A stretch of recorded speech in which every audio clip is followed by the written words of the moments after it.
Alright, so after hitting up the Colosseum and the chapel, we're gonna head over to Roman Forum, also known as Foro Romania. So as I'm heading over to Palatine Hill and Roma Forum, you can see behind me the Ark of Titus. And this was basically built after Titus, who was basically an emperor. He had a large victory in some battle or some war.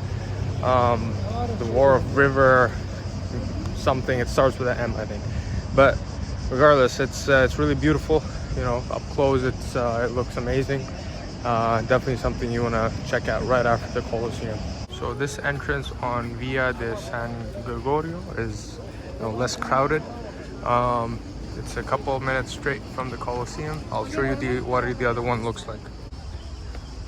So now we are going towards Palatino or Palatine Hill, and then after which we will go check out the Roma Forum, or the Roman Forum. So that is the Basilica. If we go this way, it will be the Palatine Hill. So let's go check out the Palatino, the Palatine Hill first, this way. So basically what the Palatine Hill is, essentially, it's the first residency of Imperial Rome. Augustus, starting with Augustus, is when, you know, they started building the Palatine Hill, or on top of the Palatine Hill. The hill already existed, I think, and there were palaces on top of this, and before that there was, you know, the houses of the rich people were up here. So as you come up the hill, you can see this huge exhibit, and basically now it is just an open air museum. But this is the palace itself, or part of the palace, I'm guessing. These were the gardens. Wow, okay, that's massive. That is genuinely massive. I mean, it truly is difficult to believe that all of this is, you know, over 2,000 years old. It seems like there were people here yesterday. You know, subhanAllah, like, these are the kind of signs that Allah leaves around the earth to show us what happened to the once, you know, powerful Roman Empire in this case. Or, you know, what happened to the people of history. It's generally amazing to see. It's a nice view of the Colosseum, by the way. So now we're gonna go towards Foro Romano, Roman Forum. Okay, this place is just dusty. So there was just a car that went by. You know, I think it was just like a work van. I'm gonna wait for the dust to settle down, and then I'm gonna head over.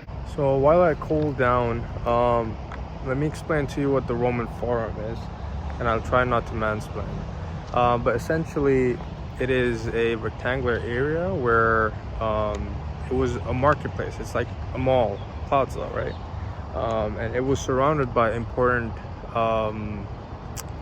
governmental buildings in historic Rome, and it was also a marketplace where people went to, you know, just like, it was a mall. Like, if you go to a mall today, you know, it's basically that, but it's a historical mall, which makes me question why I'm even here.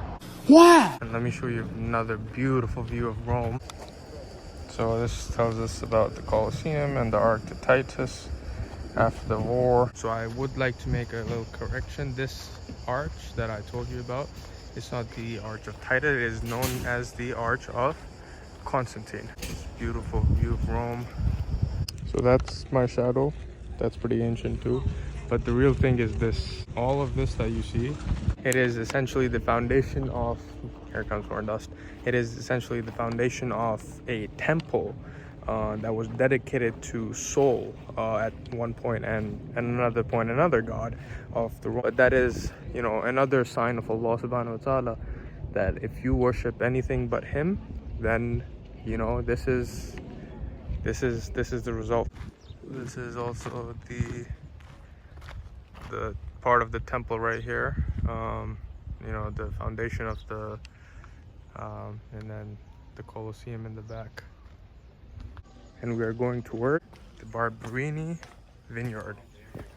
This was a vineyard within the Imperial Palace. So along the way, you can see these marble decorations. This being the Ark of Domitian. I don't know what that is, but that's what it's called.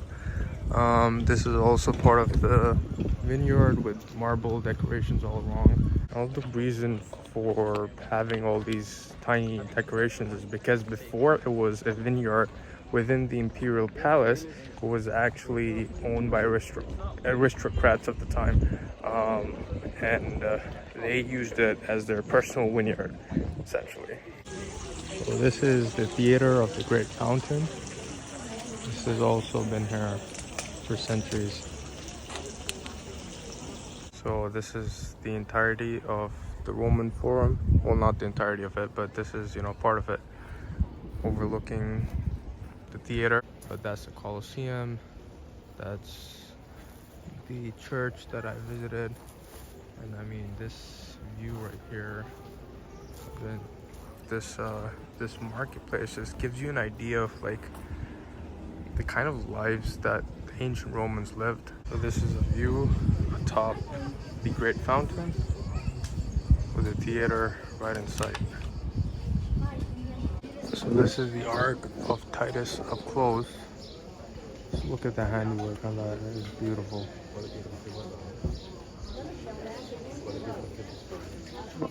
So it's almost 1, and it's starting to get really warm now. So I'm gonna start heading over back to the hotel. I did not. I'm gonna call it a day. I did not. I hope you enjoyed watching and you know, looking at all these sites that I'm just trying to take them in slowly, but it's just every other turn of the head there's another site to see.